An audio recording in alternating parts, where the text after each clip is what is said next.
चीजें आपको बतानी है, बस 2-3 मिनट लेंगे, फिर आप जा सकते हैं। सुन लीजिए। पहला क्वेश्चन था ऑफलाइन करना चाहिए नहीं करना चाहिए। हमने 13, 14, 15 सब्जेक्ट यहाँ पे कर लिए और कुछ सब्जेक्ट हमने ऑनलाइन प्लेटफॉर्म से कर लिए। राइट, ऐसा बहुत सारे स्टूडेंट्स के साथ में है। मैं आपको केवल यहाँ पे एक सिंपल क्वेश्चन, मतलब एक काउंटर क्वेश्चन दे रहा हूँ आपको, इससे आपको आपका आंसर मिल जाना चाहिए। अगर किसी बच्चे के 149 नंबर आए हैं इस बार, आप उसको बोलना कि आपको एक एडिशनल मार्क्स मिल सकता है अगर आप 5 लाख रुपए देते हैं तो। वो देगा या नहीं देगा? उसको किडनी बेच के देने पड़े तो भी देगा। मैं ये कहना चाह रहा हूँ, हमारे को उस एक मार्क की कीमत आज पता नहीं है, ये उसी को पता है जिसको उसकी जरूरत थी।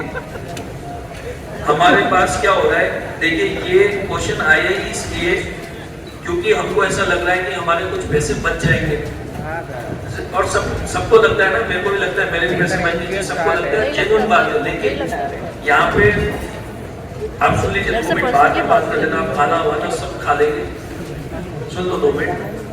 13, 14, 15 सब्जेक्ट आपके हो गए।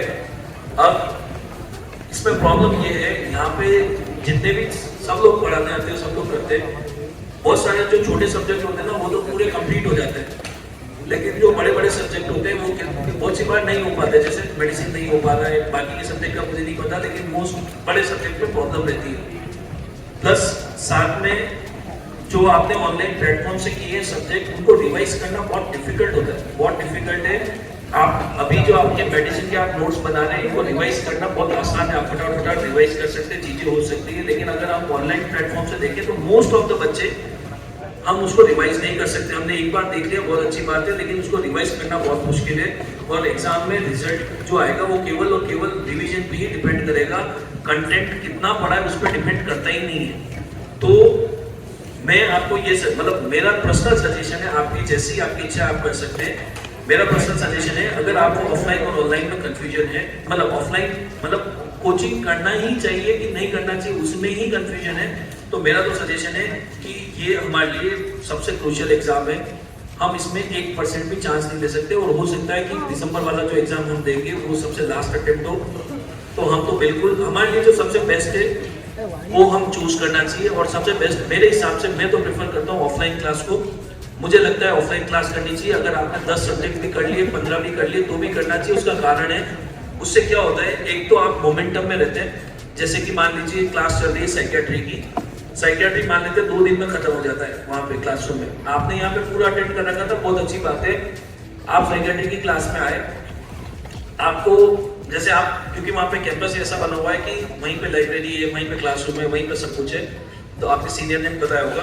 तो जब वहाँ पे क्लास चल रहा है, मान लीजिए आपको लग रहा है कि द थिंग्स कि हमारे को ऐसा लग रहा है कि यार ये टाइम थोड़ा सा वेस्ट हो रहा है, साइकियाट्री तो मैं 2 दिन से कम, मतलब मैं 3 घंटे में भी पढ़ सकता हूँ। आप आराम से लाइब्रेरी चले जाओ, उस टाइम लाइब्रेरी पढ़ लो, and you will do some other part, कुछ एमसीक्यू कर लेंगे, कुछ कर लेंगे। लेकिन बहुत सी बार आपकी प्रिपरेशन में ऐसे फेज आएंगे ही आएंगे, चाहे आपके नंबर 230 आने वाले हो, 40 आने वाले हो, ऐसे फेज आते हैं जब हमारा मोमेंटम नहीं रहता, हम मोमेंटम को लूज करते हैं, हमारा कॉन्फिडेंस कम हो जाता है, हमें थोड़ा सा सेल्फ डाउट होने लग जाता है, यार होगा नहीं होगा।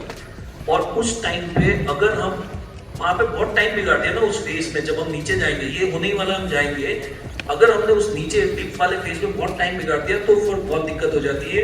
तो हमें तुरंत ऊपर आना होता है। तुरंत ऊपर आने का जो सबसे बढ़िया तरीका होता है वो होता है हमारी एनवायरनमेंट। जब हम घर पे रहते हैं, जब हम वहाँ रहते हैं, तो हम उस एनवायरनमेंट से कट रहते हैं, हमें पता ही नहीं होता हम सही ट्रैक पे चल रहे हैं, हमारा मोमेंटम कैसा है नहीं है हमें नहीं पता होता। तो वो उस चीज को करेक्ट करता है। दूसरा, जब आप क्लास में बैठते हो तो आपके बहुत सारी चीजें बहुत ब्रशअप हो जाती है। आपको लगता है कि आपको पूरा साइकियाट्री आता है, XYZ सब्जेक्ट आता है, लेकिन जब आप क्लास में बैठ के वापस से सुनते हो तब लगता है यार ये तो अब और ज्यादा क्लियर हो गया, मैं तो कुछ और ही सोचा था, ये तो ऐसे चलता है, ये इस तरीके से होता है। So the things will be better, the things will be more brushed up. एक तो ये तरीका था। दूसरा, जो मतलब मेरा, अगर आप इन सब से मतलब जो क्रक्स निकालेंगे, मेरा तो यही ओपिनियन है, अगर आप कोचिंग ज्वाइन कर रहे हैं, ऑनलाइन और ऑफलाइन में कंफ्यूजन है, तो मेरे हिसाब से ऑफलाइन करना चाहिए, और नहीं करना चाहिए तो मेरे हिसाब से करना चाहिए, और करने में भी आपको ऑफलाइन करना चाहिए। दूसरा आपका जो डाउट था कि एमसीक्यू का और कि हम एमसीक्यू कहाँ से करना है, क्या करना है। मुझे देखो बहुत सारे सोर्स तो मैं आपको रिकमेंड नहीं करूंगा। एक आपको सबसे पहले जो प्रीवियस ईयर एमसीक्यू के लिए आपके पास में एक एफएमटी सॉल्यूशन है, वहां से करने चाहिए आपको। उसमें कुछ गलत है, जैसे मान लेते हैं कुछ सब्जेक्ट में, जैसे मान लेते हैं बायोकेमिस्ट्री की बात करेंगे तो उसमें टोटल 8 से 10 क्वेश्चन गलत है, तो उनमें बहुत उलझना नहीं है। हमारे नोट्स को हम सही मान लेते हैं, एक चीज को सही मान लेना है, नोट्स को सही मान लिया और उसके अकॉर्डिंग हमने सारे एमसीक्यू कर लिए। मान लेते हैं कहीं पे एक दो जगह कंट्रोवर्सी भी आ रही है तो आपके पास इंटरनेट है, चीजें चेक कर सकते हैं। अगर आंसर नहीं मिल रहा है तो नोट्स को सही मान लो, बहुत उसमें उलझना नहीं है, इसको फटाफट खत्म कर देना है। ये हमारे प्रीवियस ईयर के एमसीक्यू वहां से हो जाए। प्लस आपको जो एराइज का ऐप दे रहे उसके अंदर 15,000 एमसीक्यू, वो 15,000 एमसीक्यू मोस्टली तो वो रिकॉल एमसीक्यू और उस टाइम के एमसीक्यू जो प्रीवियस ईयर में आए हुए हैं नेट बोर्ड के एग्जाम्स में, वही सारे एमसीक्यू हैं। तो मुझे लगता है फिर आपको वो करना चाहिए। जब वो भी खत्म हो जाए आपका, जब आपके 5-7 हजार यहाँ पे और 15,000 ये एमसीक्यू खत्म हो जाए, 20,000 हो जाए, तो फिर आपको नोट्स को बार बार रिवाइज करना चाहिए और एमसीक्यू करने का वो पॉइंट नहीं है। और जो भी एमसीक्यू करते टाइम आपको नई इन्फॉर्मेशन मिल रही है उसको आप नोट्स में लिखते चलो, क्योंकि जब आप towards the end of the completion चल रहे होंगे ना, अक्टूबर नवंबर की बात होगी, तब आपके रेगुलर टेस्ट एंड डिस्कशन चल रहे होंगे, ग्रांड टेस्ट चल रहे होंगे, तो आपके 19 सब्जेक्ट के टेस्ट होंगे। हर एक सब्जेक्ट में कम से कम 50 क्वेश्चन, बड़े सब्जेक्ट में 100 क्वेश्चंस का टेस्ट होगा। तो आपको वहां पे भी लगभग 1000 से 1500 क्वेश्चन वहां मिलेंगे।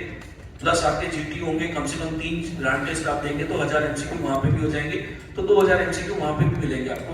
तो इतनी MCQ practice more than enough है। लेकिन ये सब होने के लिए आपका थ्योरी बहुत स्ट्रॉन्ग होना जरूरी है। थ्योरी स्ट्रॉन्ग नहीं होगा तो इतने फास्ट हम एमसीक्यू नहीं कर सकते, फिर ये सारे खत्म नहीं होंगे। तो ऐसा नहीं कि सारे खत्म करने ही करने, हमको थ्योरी पे बहुत काम करना है, थ्योरी को बहुत स्ट्रॉन्ग करना है। और मैं नहीं चाहता कि किसी को एक मार्क के लिए, क्योंकि आज हमको लग रहा है यार 10,000, 20,000, 30, 40 जो भी हजार है वो बच जाएंगे और हमारे लिए हम इसका एक अल्टरनेट ढूंढने की कोशिश करते हैं। मैं ये कह रहा हूँ इसकी वैल्यू हमारे को नहीं पता है, अभी हमारे को नहीं पता है और हमें भी पता है any day offline is better, any day that thing is better. Why we are searching for the alternative just to save some few thousand rupees। So मुझे ऐसा लगता है नहीं करना चाहिए, बहुत ही ज्यादा दिक्कत है और हमें लग रहा है हम बहुत कॉन्फिडेंट है, हमने ऑनलाइन प्लेटफॉर्म से इतना सब कर लिया है, हम उसको 5 बार पढ़ लेंगे, हमें कोई प्रॉब्लम नहीं, तो गो अहेड। अगर हम डाइजेस्ट कर सकते हैं उन चीजों को, रिवाइज कर पा रहे तो चले जाना है, फिर कोई प्रॉब्लम नहीं, फिर नहीं आएंगे तो चलेगा। तीसरा था कि मैं आपको एक अंदर की बात बता रहा हूँ कि what is happening there is, आपके यहाँ से इस बार 1000 बच्चे ग्रेजुएट हो रहे हैं, कांत से 1100 प्लस बच्चे ग्रेजुएट हो रहे हैं, ओस्ट से भी कुछ 1000 है, जलालाबाद से 500 है, ये केवल किर्गिस्तान है, ये फाइनल ईयर के बच्चे। दिल्ली एलाइंस में टोटल 2 हॉल है, आपके सीनियर्स को पूछना, 500 के 500 का एक क्लासरूम अभी चल रहा है, 500 का बन रहा है, तो टोटल वहां पे 1000 सीट्स है। 1000 से ऊपर एडमिशन लेंगे ही नहीं। उसका कारण ये है क्योंकि फिर सिलेबस ही खत्म नहीं करा सकते। मान लीजिए अगर थर्ड बैच चालू किया जाता है और थर्ड बैच में जो बच्चे ज्वाइन होंगे ना, क्योंकि ये तो सबसे पहले ज्वाइन होंगे, इनका बैच सबसे पहले चालू हो जाएगा, इनका सिलेबस भी जल्दी खत्म होगा, इनका बाद में होगा। अगर थर्ड बैच चालू कर रहे हैं तो उनका सिलेबस हम अक्टूबर एंड तक खत्म ही नहीं करा पा रहे, और अगर अक्टूबर एंड तक खत्म नहीं हो रहा, नवंबर तक जा रहा है, तो फिर बहुत दिक्कत होगी, इसलिए उसको लिए ही नहीं जाएगा।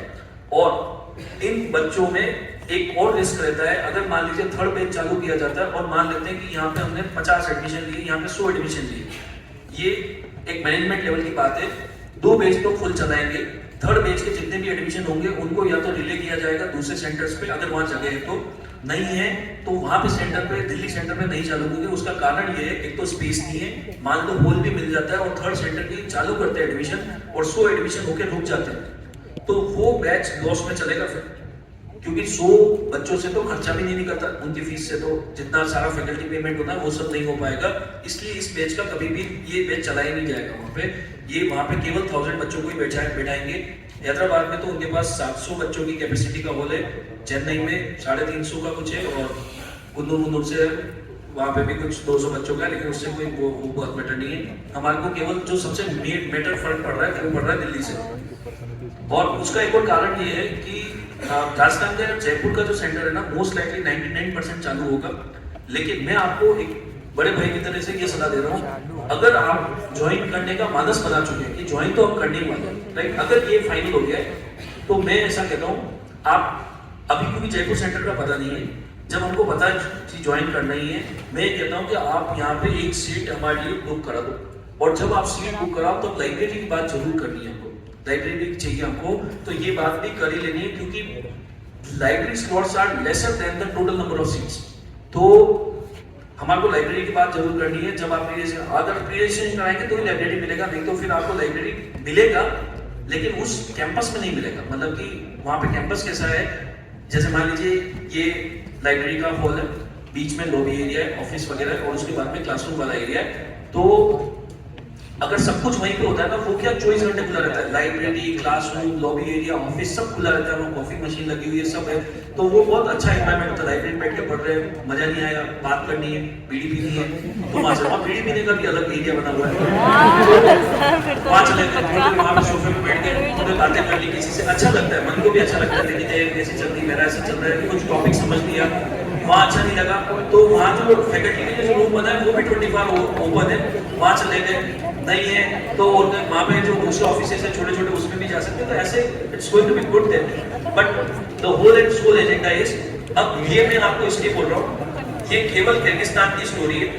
अभी मैंने एरेस कहाँ में चल रहा है वो बता रहा हूँ मैं आपको। दुशांबे रशिया में 3 जगह पे, पर्ल, ओरेनबर्ग एंड मारी। पर्ल से 587 बच्चा ग्रेजुएट हो रहा है, ओरेनबर्ग से तो 180 के आसपास है, और मारी से 400 बच्चा है। तो रशिया से 1000 बच्चे आएंगे, दुशांबे से भी शायद 400-500 के आसपास होंगे, जॉर्जिया में चल रहा है, और जो दूसरे बच्चे आते हैं वो तो आएंगे, ऐसा नहीं है कि दूसरे कॉलेज के आते ही नहीं, ऐसा नहीं है। तो यहाँ पे स्टूडेंट्स प्रॉब्लम आने ही वाला है, और क्योंकि आपने इन्हीं टीचर से पढ़ा है, और जब हमने मानस ही बना लिया कि जाना ही है, करना ही है, तो फिर मेरे हिसाब से रजिस्ट्रेशन करना चाहिए। और जो फीस का मैटर है ना आपका, कि ये ज्यादा है, पहले तो कम थी, अब ज्यादा हो गई, ये हो गया, वो हो गया, वो सब आप उनसे खरीद सर से डिस्कस कर, मेरे से इसका कोई वास्ता नहीं है, ना मेरे पास कोई अथॉरिटी है, और ना मैं इसमें कोई उलझता हूँ, ना मैं इसमें चाहता हूँ कि फीस कम करानी है, ज्यादा करानी है, जो वो है वो डिसाइड कर रहे हैं, उनको करने देंगे। लेकिन रजिस्ट्रेशन का जो अमाउंट है ना, वो देके हमारी सीट तो बुक करो, अगर कम होगी तो सबके लिए हो जाएगी, आपके लिए नहीं होगी तो किसी के लिए भी नहीं होगी, तो कोई फर्क नहीं पड़ रहा है। मतलब एज ऑफ नाउ मेरे लिए कहना आसान है, लेकिन एज ए स्टूडेंट अगर मैं उधर बैठा होता तो मुझे पता है कि हमारे लिए 5000 भी मैटर करते हैं, लेकिन वो 5000 तब मैटर नहीं करते जब बात यहाँ पे अटकती होती है।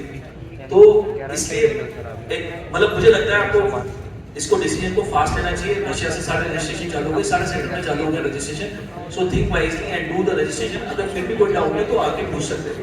Thank you. बाकी कल का